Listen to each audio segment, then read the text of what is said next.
25 তারিখে বাসায় এখানে থাকার আশ্বস্ত করে ব্রিগেডিয়ার জেনারেল আশরাফ।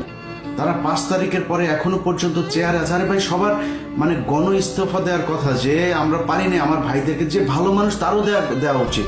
এই সেনাবাহিনী অফিসার একটাও থাকা উচিত না? আপনার ভাইরা আপনার ক্যান্টনমেন্টের ভিতরে আপনার তাদেরকে বন্দি করে রাখা হয়েছে। তিনি একজন মেজর মুরাদ, তার স্ত্রীকে এই আশরাফুজ্জামান আশা ধর্ষণ করে।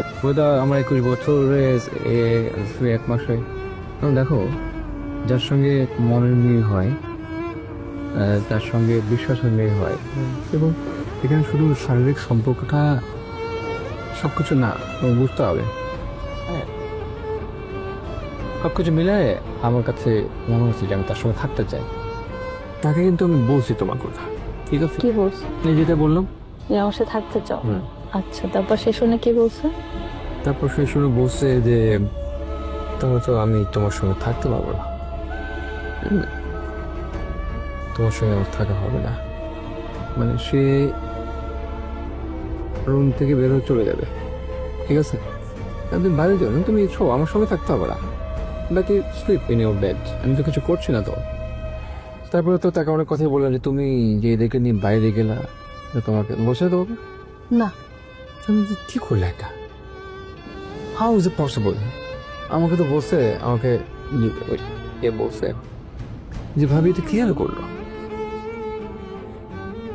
ঠিক আছে? মানে এটাও খুঁজে বের করছে। হ্যাঁ, তোমার তো সবই, আমার কাছে শুধু বলছে যে ভাবি এটা কি করতেছে, এটাই বলছে, ভাবি এটা কি করতেছে, আমি কি করলো? তুমি যা করছো পানিটাকে খোলা করে, ঠিক আছে? তাহলে আমার হাজবেন্ড আরেকজনকে নিয়ে রাতে যখন করতেছে, আরেকজনটা কে? সে আরেকজনটাকে আমি দিয়ে ফেলছি। হ্যাঁ, তোমাকে সে আরেকজনটা কে? Who I am? সে উত্তরটা দাও। হু আই অ্যাম বলো, মাথা জায়গাতে না বলো। না, আমি তো তাকে জিজ্ঞাসা করি না। তোমার কাছে আমি জিজ্ঞাসা করছি হু আই অ্যাম, আরেকজনটা কে? আমি তো বলছি যে মানে সে তো আমার ওয়াইফ, তারা তো বিয়ে, তুমি জানো।